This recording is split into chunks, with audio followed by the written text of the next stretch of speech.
नमस्कार साथियों, स्वागत है आपका सिविल लक्ष्य एकेडमी के Chhattisgarh daily current affairs programme में। छत्तीसगढ़ में रबड़ की खेती कहाँ की जाएगी? तो इसका सही जवाब है बस्तर। तो आपको पता है कि रबर की खेती जो है वो केरल राज्य में की जाती है। तो अब केरल की तर्ज पे छत्तीसगढ़ में भी रबर की खेती की जाएगी, जिसके लिए रबर जो अनुसंधान है, रबर रिसर्च सेंटर है और इंदिरा गांधी कृषि विश्वविद्यालय, इन दोनों के बीच में MOU हुआ है, समझौता हुआ है। और इसके तहत अब बस्तर में जो चिन्हित क्षेत्र हैं वहाँ रबर की खेती की जाएगी, जो कि एक काफ़ी महत्वपूर्ण डेवलपमेंट है जिस पे आपको नज़र बना के रखनी चाहिए। नेक्स्ट क्वेश्चन है, हाल ही में पद्मश्री से सम्मानित अजय कुमार मंडावी किस जिले से संबंधित हैं? तो इसका सही जवाब है कांकेर। तो अजय कुमार मंडावी कांकेर जिले से संबंधित हैं, ठीक है। और इनको राष्ट्रपति श्रीमती द्रौपदी मुर्मू ने पद्मश्री सम्मान से नवाजा है।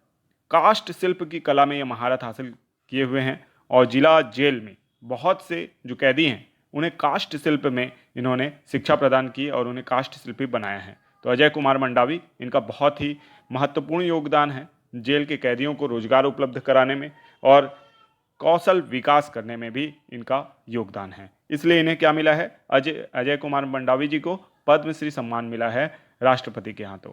इसके साथ ही साथ डोमार सिंह कंवर जो हैं उन्हें भी पद्मश्री पुरस्कार से सम्मानित किया गया है। वो बालोद जिले के हैं, नाचा कलाकार हैं, ठीक है। तो दोनों का ही नाम बहुत ही महत्वपूर्ण है, आपके आने वाले किसी भी भावी एग्जाम में ये पूछा जा सकता है। तो दोनों ही चीज़ें आपको याद रखनी है। नेक्स्ट क्वेश्चन है, छत्तीसगढ़ राज्य महिला उद्यमिता नीति कब से कब तक के लिए जारी की गई है? तो इसका सही जवाब है 2023 से 28। 2023 से 28 के लिए राज्य महिला उद्यमिता नीति जारी की गई है। इसके तहत जो राज्य की महिलाएं हैं उनको उद्यमिता से संबंधित जो प्रशिक्षण है और उनके लिए जो योजनाएं हैं, जो फंड है वो एलोकेट किया जाएगा और इस काल में राज्य की महिलाओं को उद्यमी बनाने का कार्य किया जाएगा। और जो भागीदारी अभी काफ़ी कम है महिला उद्यमियों की राज्य में, उसको बढ़ाने का प्रयास किया जाएगा, ठीक है। तो इसको याद रखना है। इसमें जो हमारे राज्य की सहकारिता का जो क्षेत्र है उसमें काफ़ी अच्छा कार्य किया जा रहा है। नेक्स्ट क्वेश्चन है, नाटो का 31वां सदस्य देश कौन सा है? तो इसका सही जवाब है फिनलैंड। तो NATO, North Atlantic Treaty Organisation जो है, इसका 31वां सदस्य जो बन गया है फिनलैंड बन गया है। ये रूस की बॉर्डर से सटा हुआ देश है और आपको याद हो कि रूस और यूक्रेन का जो जंग छिड़ा था वे नाटो की सदस्यता के कारण ही छिड़ा था। अब रूस की जो पूर्वी सीमा है उसमें लगा एक देश फिनलैंड, इसने सदस्यता हासिल कर ली है और अब नाटो की सेनाएं लगातार कहाँ विद्यमान रहेंगी? फिनलैंड में विद्यमान रहेंगी और नाटो के फंड में भी अब फिनलैंड 2% तक योगदान देगा और अपने टोटल GDP का 2% सैन्य क्षेत्र में भी लगाएगा। तो इस तरीके से ये बहुत बड़ी डेवलपमेंट हुई है जियो पॉलिटिक्स के क्षेत्र में। इसके अलावा जो आपका स्वीडन है और नॉर्वे, ये भी ट्राई कर रहे हैं कि ये नाटो की सदस्यता हासिल कर दें। इन तीनों ही देशों को, ऊपर के 3 देश जो हैं, इसको स्कैंडिनेवाइज देशों में शामिल हैं क्योंकि यहाँ स्कैंडिनेवाइज पर्वतमाला स्थित है, ठीक है। तो इनको याद रखना है। इनका जो कह सकते हैं पर कैपिटा इनकम है, वर्ल्ड हैप्पीनेस इंडेक्स है, जो अच्छे अच्छे इंडेक्स में और कह सकते हैं बहुत ही विकसित देशों में ये शामिल देश हैं। और अब ये इनमें से एक जो है फिनलैंड, ये नाटो का सदस्य बन चुका है। तो बहुत बड़ी डेवलपमेंट है, इसको याद कर रखना है। नेक्स्ट क्वेश्चन है, कोको आइलैंड किस देश के अधीन है? तो इसका सही जवाब है म्यांमार, ठीक है। तो कोको आइलैंड एक्चुअल में अंडमान निकोबार द्वीप समूह के उत्तर में स्थित है और उसी का विस्तार है एक्चुअल में ये। परंतु आज़ादी के समय थोड़ा सा कह सकते हैं ध्यान भटका भारत का और म्यांमार ने इस क्षेत्र पे कब्जा कर लिया कोको आइलैंड पे। और माना जाता है कि नेहरू जी जो हैं, क्योंकि जॉर्ज फर्नांडिस जो पूर्व रक्षा मंत्री थे भारत के, उनके बयान से ये पता चलता है कि नेहरू जी ने जो कोको आइलैंड को एक तरीके से म्यांमार को सौंप दिया, ठीक है। तो म्यांमार के पास है इसका कंट्रोल, लेकिन इसने क्या किया है कि चीन को सैन्य अड्डा बनाने के लिए दे दिया है, ऐसे रिपोर्ट प्रकाशित हो रही हैं। हालांकि म्यांमार के किसी भी रिटन डॉक्यूमेंट में ऐसा अभी तक सामने नहीं आया है, लेकिन अक्सर यहाँ पे चीनी जो शिप्स हैं उनको हम लोग देखते हैं, ठीक है। तो चीन को इसने थमा दिया है ऐसा बोला जा रहा है, लेकिन ऐसा सरकारी जो दस्तावेज है उसमें नहीं कहा है। ठीक है, तो कोको आइलैंड किस देश के अधीन है? तो म्यांमार के अधीन है, ये भी बात आपको याद रखनी है। अब आप लोगों के लिए होमवर्क प्रश्न है, सबसे प्रदूषित देशों की रैंकिंग में भारत का कौन सा स्थान है? तो बहुत डिटेल से और अच्छे से लिखिएगा कि सबसे प्रदूषित देशों की रैंकिंग कौन जारी किया और भारत का उसमें कौन सा स्थान है, पहला स्थान किसका है, दूसरा स्थान किसका है, पाकिस्तान का कौन सा स्थान है, वो भी इंटरेस्टिंग है। तो इन सारी जानकारियों को आप कमेंट बॉक्स में जरूर बताइएगा। अब चलते हैं रिवीजन प्रश्नों की ओर। आर्थिक सर्वेक्षण 2023 छत्तीसगढ़ में कब से प्रारंभ हुआ? तो इसका सही जवाब है 1 अप्रैल से। तो 1 अप्रैल 2023 से सीजी में सामाजिक आर्थिक सर्वेक्षण प्रारंभ हुआ है, ताकि ये पता लगाया जा सके कि छत्तीसगढ़ में जो आर्थिक स्थिति है लोगों की वो कैसी है, कितने लोगों गरीबी रेखा से नीचे चले गए, कौन गरीबी रेखा से ऊपर आ गए। तो ये सारी जानकारी सामाजिक आर्थिक सर्वेक्षण 2023 की रिपोर्ट में आएगी। ठीक है, तो इसको याद रखना है। नेक्स्ट क्वेश्चन है, छत्तीसगढ़ का पहला डिजिटल रेडियो स्टेशन कौन बना है? तो इसका सही जवाब है रेडियो संगवारी। रेडियो संगवारी, जिसका हाल ही में उद्घाटन सीएम भूपेश बघेल जी के द्वारा किया गया, छत्तीसगढ़ का पहला डिजिटल रेडियो स्टेशन बना है। नेक्स्ट क्वेश्चन, कका जिंदा है गीत किस पर लिखा गया है?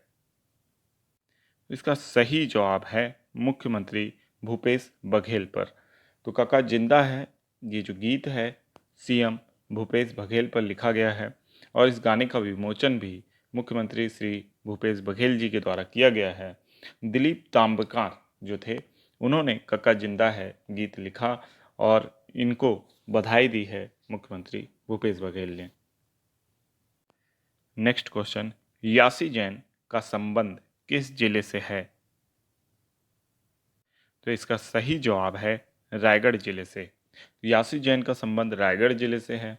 ये एक पर्वतारोही हैं और फिलहाल ये माउंट एवरेस्ट की चढ़ाई पे जो 15 सदस्यीय दल है उसमें शामिल हो रही हैं, और ये छत्तीसगढ़ से एकमात्र यानी कह सकते हैं शख्सियत हैं जो इस दल में शामिल हो रही हैं।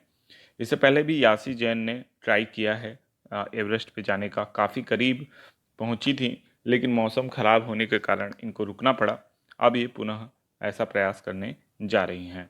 इससे पहले नैना सिंह ढाकड़ के समय साथ जब वो अपने एवरेस्ट अभियान में थी, तब यासी जैन भी थी। ये यासी जैन ने पहले प्रयास किया, लेकिन मौसम खराब होने के कारण नहीं जा पाई। उसके बाद अगला प्रयास नैना सिंह ढाकड़ ने किया, और उस दिन किस्मत ने उनका साथ भी दिया और वो एवरेस्ट तक पहुंची। उसके बाद लेकिन जब वापसी आ रही थी वो नैना सिंह ढाकड़, तो उनको ऑक्सीजन की कमी महसूस होने लगी।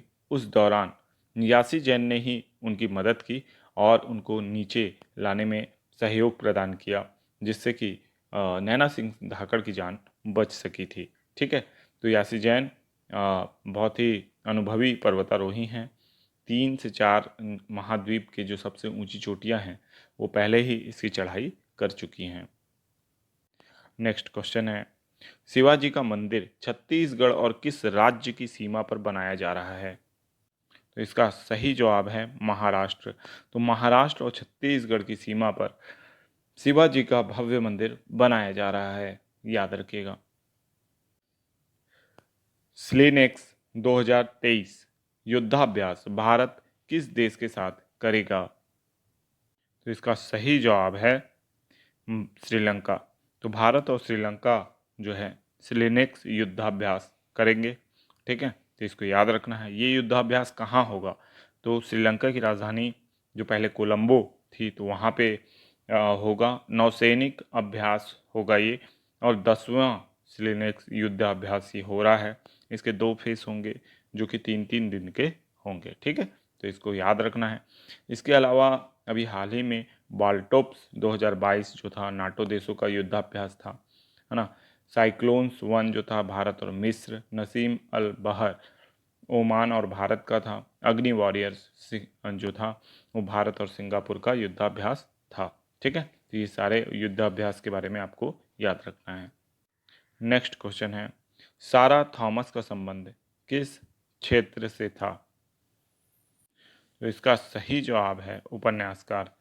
सारा थॉमस का संबंध जो है ये उपन्यासकार हैं, ठीक है, और इनका संबंध केरल राज्य से था, ठीक है, और इनका जो कि निधन हुआ है हाल ही में, ठीक है, और ये मलयालम की लघु कथाकार भी थी। तो सारा थॉमस का नाम याद रखना है आपको। नेक्स्ट क्वेश्चन है, नेटवर्क रेडीनेस इंडेक्स 2022 में भारत का क्या स्थान है? इसका सही जवाब है 61वां। तो नेटवर्क रेडीनेस इंडेक्स में भारत का 61वां स्थान है, ठीक है, तो इसको याद रखना है।